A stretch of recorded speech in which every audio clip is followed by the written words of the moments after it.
សម្ដេចមហាបវរធិបតីហ៊ុនម៉ាណែតបន្ទោះបីជាខ្ញុំកំពុងនៅជប៉ុនការគ្រប់គ្រងស្ថានភាពនិងបញ្ជាឲ្យចល័តកម្លាំងកងទ័ពស្ថិតនៅក្នុងការទទួលខុសត្រូវរបស់ខ្ញុំជានាយករដ្ឋមន្ត្រីដដែលសូមប្រជាពលរដ្ឋទុកចិត្តលើរាជរដ្ឋាភិបាលក្នុងការដោះស្រាយបញ្ហាព្រំដែន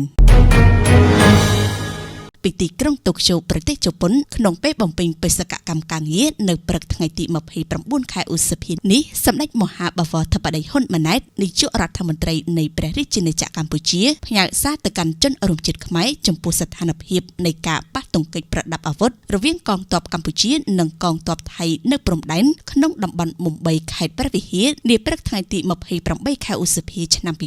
2025សម្ដេចមហាបវរធិបតីបានបញ្ជាក់ថាបើទោះបីជាសម្ដេចកំពុងតែស្ថិតនៅប្រទេសជប៉ុននិងមានកិច្ចប្រជុំការងារផ្សេងៗជាច្រើនក៏ដោយប៉ុន្តែប្រព័ន្ធនិងឋានានុក្រមនៃការដឹកនាំបញ្ជាកម្លាំងក្នុងករណីធំដូចជាការចល័តទ័ពទៅកាន់ព្រំដែនគឺស្ថិតនៅក្នុងការទទួលខុសត្រូវរបស់សម្ដេចក្នុងនាមជានាយករដ្ឋមន្ត្រីដដែលសូមបញ្ជាក់ថាសម្ដេចតាមដានស្ថានភាពព្រំដែនជាប់ជាប្រចាំតាមរយៈរដ្ឋមន្ត្រីក្រសួងការពារជាតិអគ្គមេបញ្ជាការនិងមេបញ្ជាការកងទ័ពជើងគោករួមទាំងលទ្ធផលនៃការតាក់ទងគ្នារវាងរដ្ឋមន្ត្រីការពារជាតិមេបញ្ជាការកងទ័ពជើងគោកកម្ពុជាជាមួយសមភាគីថៃផងដែរសម្ដេចសង្ឃឹមថាជំនួបរវាងមេបញ្ជាការកងទ័ពជើងគោកកម្ពុជានិងមេបញ្ជាការកងទ័ពជើងគោកថៃនៅល្ងាចថ្ងៃនេះនឹងទទួលបានលទ្ធផលអវិជ្ជមាននៅក្នុងការរក្សាស្ថានភាពស្ងប់ស្ងាត់និងការប្រស្រ័យតាក់ទងគ្នាល្អរវាងកងទ័ពជួរមុខរបស់ជើងទាំងពីរ